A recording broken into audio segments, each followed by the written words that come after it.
The streets of Yaoundé were silent that night, the kind of silence that feels heavy, unnatural, as if the city itself was holding its breath. Shutters closed, radios turned low, mothers whispering to children to stay inside, and above it all the voice of France 24 broke through the static. Paul Biya wins his 8th term as president of Cameroon. 8th, at 92 years old. For a nation where more than 60% of the population is under 30, the announcement sounded less like celebration and more like an echo from another century.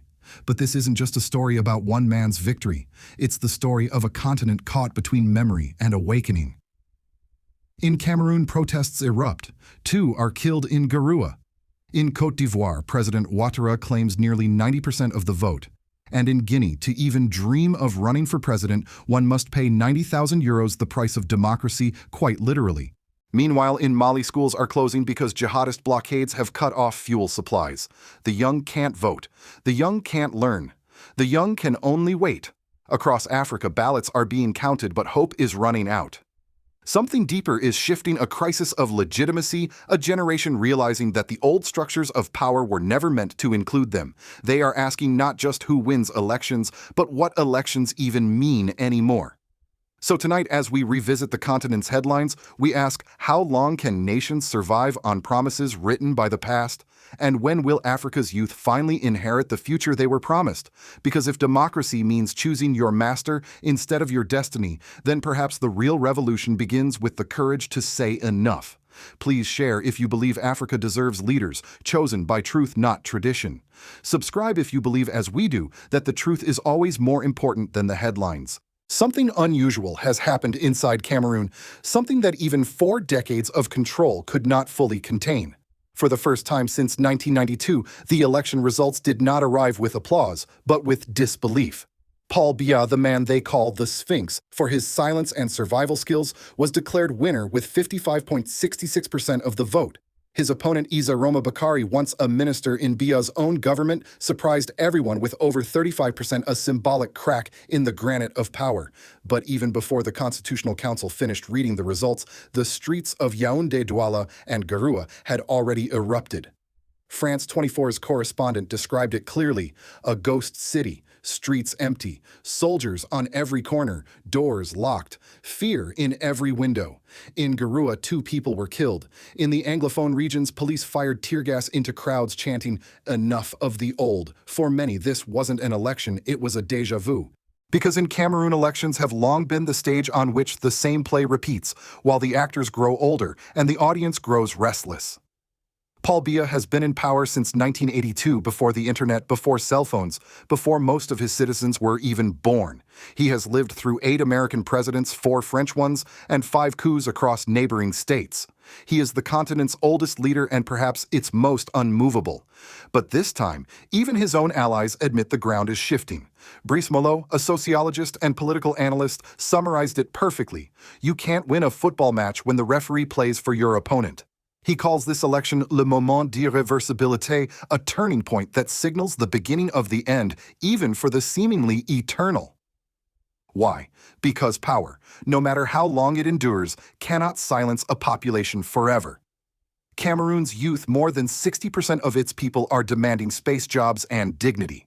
But instead, they see a government of aging men, a parliament of recycled promises, and a future that feels already written. The protests that followed the vote were not just about numbers on a ballot.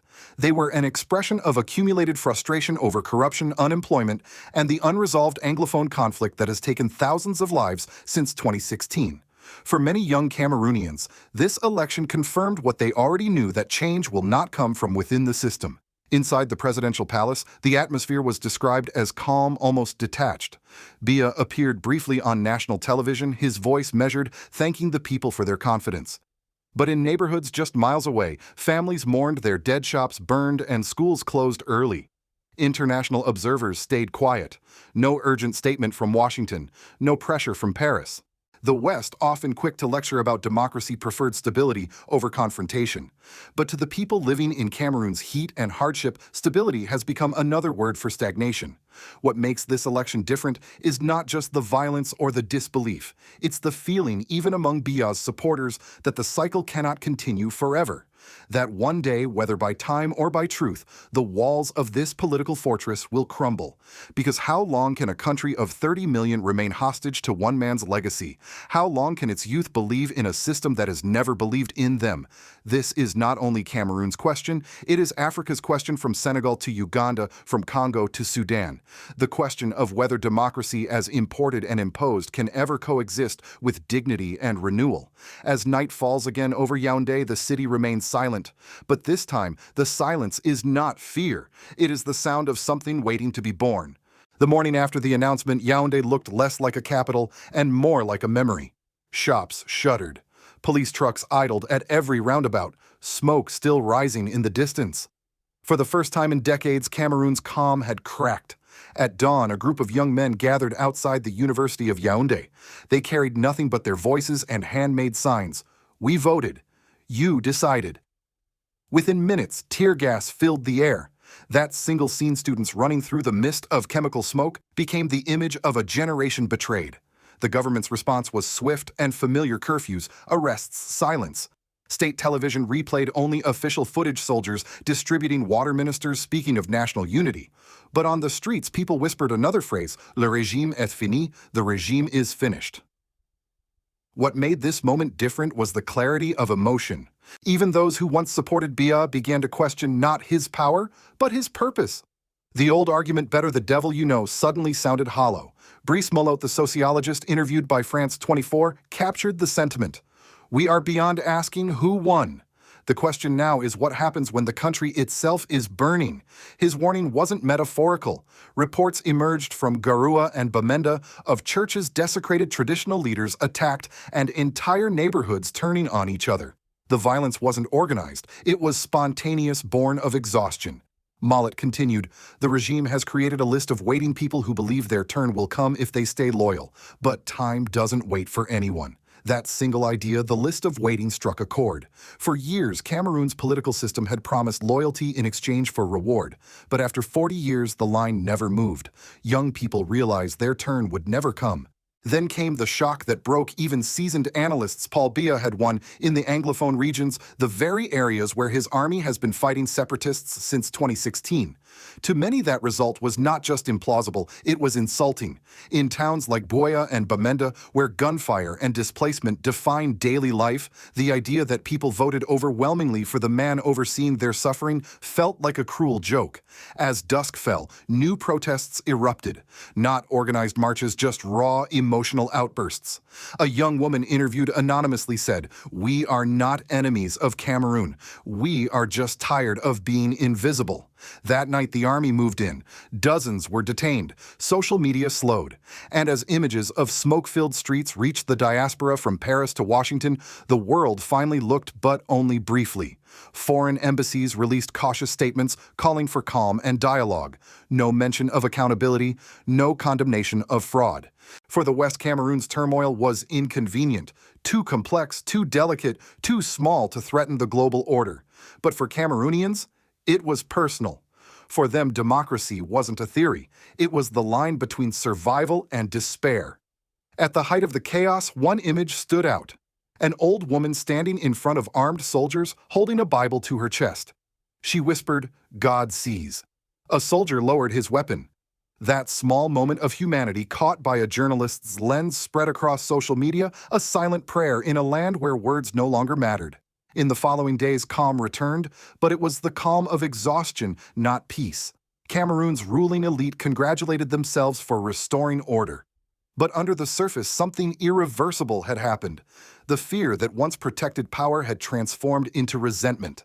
And resentment, history teaches us, always finds its voice. Across the continent, people watched from Dakar to Nairobi and wondered if their own nations were next. Because when one regime trembles, others feel the quake. When the smoke cleared, Cameroon was no longer the same country. What remained was not victory, but vacancy, an empty space where faith in the system used to be. The presidential palace stood untouched, yet something invisible had collapsed, the social contract that once held the nation together. The first to feel the shock were the young. More than 60% of Cameroon's population is under 30. For them, the election confirmed what they had whispered for years, that their vote, their voice, even their anger did not matter. A young teacher in Douala told a journalist, "They say we are the future, but they have stolen even tomorrow." That loss of belief has consequences deeper than any protest.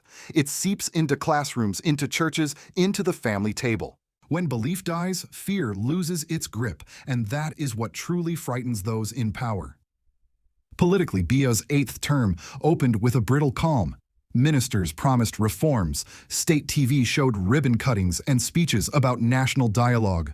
But private officials admitted that the regime had lost its legitimacy not to the opposition, but to its own people. Even the ruling party's insiders began to whisper about succession. Paul Biya is 92. His silence once symbolized wisdom. Now it symbolizes vacancy. Every faction in his inner circle is waiting not for policy, but for time to do its work. The government that once looked eternal now survives day by day, built on fear, patronage, and fatigue. Civil society, meanwhile, faces an impossible choice: speak and risk arrest, stay silent and risk erasure. Independent journalists are monitored. Activists disappear quietly. Yet the internet, even when throttled, continues to leak the truth. Videos of protests resurface, shared through encrypted apps carried by the diaspora across continents. What's remarkable is how ordinary people have adapted. In Yaoundé and Bamenda, local communities organize shadow schools for displaced children. Pastors and imams hold joint prayers for peace, ignoring sectarian lines once used to divide them. From despair, a strange kind of solidarity is forming, small, quiet, but unbreakable. This is where the real Cameroon exists, now not in ministries or parliaments, but in the courage of those who refuse to forget. They are building, not protesting, surviving, not surrendering. Their resistance is not through violence, but through endurance. Yet the economic toll grows heavier. Corruption and insecurity have drained public funds. Youth unemployment hovers above 40% in urban areas. The Anglophone conflict continues to bleed resources and lives, over 6,000 dead and nearly 700,000 displaced since 2016. Each statistic hides a story: a family divided, a child who never returned to school, a farmer who fled his land. Politically, Cameroon's crisis also exposes the failure of the post-colonial model. The strongman democracy once tolerated for the sake of stability has outlived its usefulness. The same pattern repeats across the continent: elections as rituals, power as inheritance. From Abidjan to Conakry, from Yaoundé to Bamako, citizens now question the very meaning of sovereignty when their leaders answer not to them, but to foreign interests. For the first time, conversations in Africa's cafes and campuses are not about parties or presidents, but about systems. Can democracy without justice survive? Can peace without renewal endure? In the heart of Cameroon, the question lingers like smoke after a fire. The institutions still stand, but their shadow grows longer each day. Because when a nation loses faith in its own reflection, rebuilding, it requires more than votes, it requires truth. To the outside world, Cameroon's election seemed like just another African headline, a distant echo in a crowded news cycle. But beneath that quiet coverage lies a question that Washington, Paris, and Brussels would rather not confront: what happens when democracy becomes a disguise? For decades, the United States and its Western allies have described countries like Cameroon as stable partners. That phrase, stable partner, has become diplomatic shorthand for regimes that maintain calm by suppressing change. In the corridors of the State Department, stability is safer than transition. And in that comfort, the West has built its own illusion of peace, one that serves economics, not ethics. When Paul Biya was first elected in 1982, Ronald Reagan was in the White House. Since then, America has changed presidents 8 times, held countless debates about democracy, and fought wars in the name of freedom. Yet Biya, at 92, still rules Cameroon, often from his suite in Geneva, far from the country he governs. And still the U.S. calls him a strategic ally in the fight against terrorism. The irony is hard to ignore. Cameroon's army receives U.S. training and equipment to combat Boko Haram in the north, a mission both necessary and exploited. Because as long as Biya remains a counter-terrorism partner, his internal repression is politely overlooked. It is a familiar pattern, one that stretches from Cairo to Kigali. Authoritarianism, repackaged as stability purchased in exchange for silence. Meanwhile, the world's attention has shifted elsewhere: Ukraine, Gaza, Taiwan, while Africa's democratic collapse unfolds in slow motion. International media, when it reports on Africa, often does so through a lens of crisis, wars, coups, famine. Rarely do they show the intellectual resistance, the youth movements, or the economic reimagining that challenge the status quo. Yet deep inside policy circles, the anxiety is real. Because every time a regime like Biya's survives another fraudulent election, the credibility of Western democracy dies a little too. How can Washington preach freedom abroad while applauding repression in its own partners? How can Paris claim to defend liberty while ignoring the voices of millions of French-speaking Africans crying out for self-determination? It is in this silence that new alliances are born. Young Africans no longer look westward for models, they look inward or eastward. Russia and China, despite their flaws, present themselves as alternatives to hypocrisy. And rising African leaders like Ibrahim Traoré of Burkina Faso have learned to speak a language the West forgot: dignity. Traoré once said, "We do not reject partnership, we reject domination." That single sentence resonates far beyond Ouagadougou. It captures the mood of an entire continent, one tired of choosing between dependency and dictatorship. For many Americans watching from afar, the story of Cameroon may feel remote. But history reminds us that democracy, once hollowed out, always collapses inward, whether in Africa, Europe, or at home. The lesson is not just for Africans, it is for all of us. A system that forgets its people will eventually lose them. And so when we look at Cameroon today, or Mali or Guinea, we are not just witnessing Africa's struggle. We are witnessing the world's mirror, a reflection of what happens when power becomes older than hope. Night returns to Yaoundé, and the same lamps flicker over the same empty streets. But the silence feels heavier now, not the calm of order, but the weight of questions unanswered. How long can a nation survive when its dreams grow older than its people? Paul Biya's victory speech has already faded from memory. His promises of unity, reform, and renewal sound like echoes from another century.